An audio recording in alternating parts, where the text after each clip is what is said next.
자, 오늘은 이 공조 냉동 기계 기사 그리고 일반 기계 기사 어떤 게 더 유리한 자격증 과정인지 한번 정리를 해보는 시간을 가져보려고 합니다.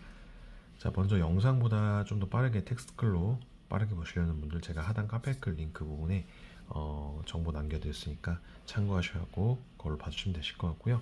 영상에는 조금 더 디테일하게 설명 들어볼 수 있도록 하겠습니다. 자, 일단 첫 번째로 공조 냉동 기사, 기계 기사 난이도랑 합격률 부분을 많이 물어보시는데, 최근 이제 그 10년간 평균 35% 정도의 난이도로 나와져 있는 것으로 나와져 있고요. 보통 이제 필기, 실기, 이렇게 시험은 필기, 실기로 나눠져 있고, 보통 이제 1에서 4회차 중 4회차 시험을 제외한 이 3회까지만 시험 응시가 가능하다고 합니다.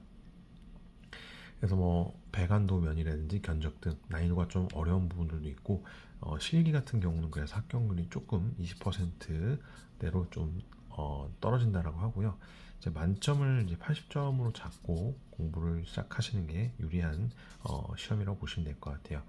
아무래도 이제 필기 같은 경우는 암기만 해도 솔직히 합격 여부가 가능한데, 실기 같은 경우는 개별적으로 좀 더 공부를 해서 좋은 결과가 나올 수 있지 않을까 싶습니다.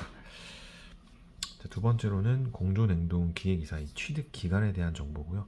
대부분 수험생들 보면 3개월에서 4개월 정도 그 기간을 잡고 준비하시는 것 같고, 보통 필기를 한 달, 실기를 2개월에서 길게는 3개월 이 정도까지로 잡고 보시는 것 같습니다. 아무래도 좀 난이도가 있는 만큼 그 비전공자 분들 같은 경우에는 스케줄 같은 것도 좀 확인을 해서 기간을 좀 넉넉히 잡고 집중적으로 준비할 수 있도록 해주시면 좋으실 것 같아요. 자, 그러면 공조냉동 기계기사 그리고 일반 기계기사 어떤 자격증을 취득하는 것이 좀 도움이 될까요? 이것도 많이들 물어보시는데, 보통 이제 그 기계과를 취업할 경우 일반 기계기사라든지 이 공조냉동 기계기사를 취득하시는 분들이 많죠. 그래서 그 공조냉동 같은 경우에는 기계를 이제 직접 그 설계를 하지 않고 관리를 하는 직종이라고 할 경우에는, 관리를 하는 직종이라면은 공조 냉동 관련은 지식 같은 게 좀 필수적으로 필요할 수 있겠죠. 그리고 일반 기계 기사보다는 이 공조 냉동 기계 기사가 아무래도 이 실무에 어떻게 보면 좀 더 특화가 돼 있는 자격증이라고 보면 될 것 같고, 그래서 일반 사기업 같은 데서도 수요가 굉장히 높은 편이라고 합니다. 다만 이제 공기업을 좀 준비하시는 분들 같은 경우에는 일반 기계 기사를 취득하는 것이 좋을 것 같고요.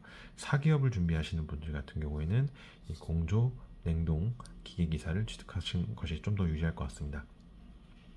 아무래도 이 공조 냉동 기계 기사 난이도가, 시험 난이도가 빅5 안에 그 들 만큼 인지도가 있는 자격증이다 보니까 직장에서도, 또 직장을 다니시는 분들은 이제 진급 부분에 있어서도, 연봉 뭐 협상 문제에 있어서도 좀 많은 도움이 될 거라고 생각이 되어지고 있습니다.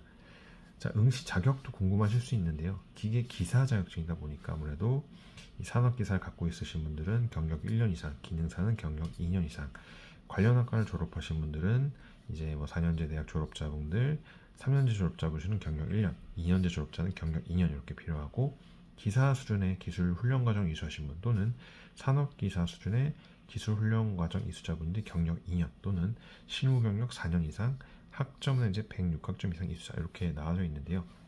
자, 비전공자 분들 같은 경우 있을 수 있겠죠. 그럴 경우 이 학점은행 제도를 통해서 진행하시는 분들이 많습니다. 그래서 이 고졸자분 같은 경우는 이제 106학점이 이제 필요하신 거고요.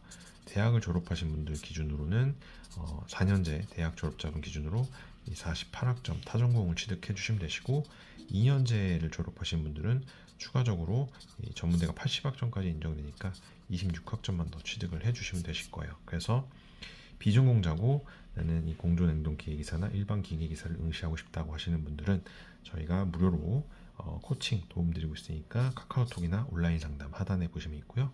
아니면 대표 전화로 해서 문의를 주시면 되실 것 같습니다.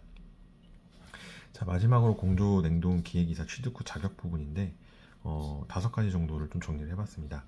감리 전문 회사 등록을 위한 감리원 자격, 건설업 등록을 위한 기술 인력, 냉동기의 안전관리자 선임 자격, 기계 설비 유지 관리자의 법적 선임 자격, 마지막으로 고압가스 안전관리자, 이런 식으로 해서 취득 후 진출 분야에 대해서 좀 적어봤습니다.